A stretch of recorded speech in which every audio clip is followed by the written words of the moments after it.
Portugais João Cancelo a manqué son retour à Al Hilal car il devait revenir aujourd'hui mais ne s'est pas présenté. Il semble désormais qu'il soit sur le point de rejoindre le FC Barcelone pour un transfert définitif estimé à moins de 10 millions d'euros. Cela explique pourquoi il ne souhaite plus continuer en Arabie Saoudite. Cancelo désire retourner jouer au FC Barcelone. D'autre part, des nouvelles émergent concernant l'ancien joueur du Barça, Marcus Rashford. Aujourd'hui, il a exprimé un message de départ à l'attention des supporters du club.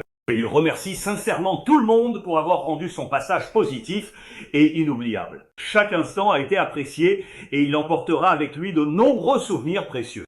Rashford souhaite également le meilleur pour le club et ses supporters pour la saison à venir. En résumé, c'est un véritable adieu et il ne reviendra pas au club. Abordons maintenant la situation de Ter Stegen. On sait qu'il devrait bientôt rejoindre l'Ajax, mais cette décision entraîne un grand désavantage financier. Ça représente un véritable problème pour le club. Ainsi, le Barça continuera de verser 90% de son salaire alors qu'il jouera aux Pays-Bas. Pour conclure, parlons de Rafinha. De retour à l'entraînement, le joueur brésilien garde en tête que demain, le FC Barcelone affrontera Birmingham City. Il pourrait donc avoir l'opportunité de jouer Fermín López et très confiant que le FC Barcelone va remporter la Ligue des Champions cette saison. Donc il était en interview il y a quelques heures. Donc là, il a dit, je pense que cette saison c'est la nôtre. Nous sommes prêts pour la remporter, cette Champions League. N'oubliez pas que le Barça, ça fait plus de 11 ans qu'ils n'ont pas remporté la Ligue des Champions. C'était en 2015. Et Alejandro Balde était également en interview.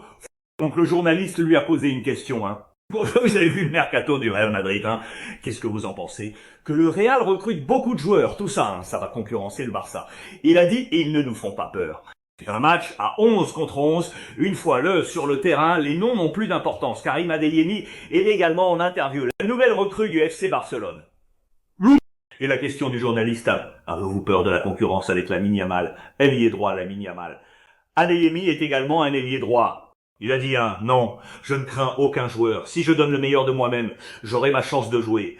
Et on finit les gars avec ce tout jeune joueur qu'on pourrait voir très prochainement en équipe première. Il s'agit de Nuhu Fofana. Donc le Barça a prolongé le contrat du prometteur attaquant de la Masia, donc Nuhu Fofana, jusqu'en 2030.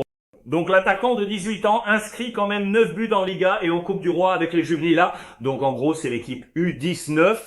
La saison dernière donc a fait ses débuts avec le Barça Athletic, donc l'équipe B, et s'est imposé comme l'un des avant-centres les plus prometteurs de l'académie.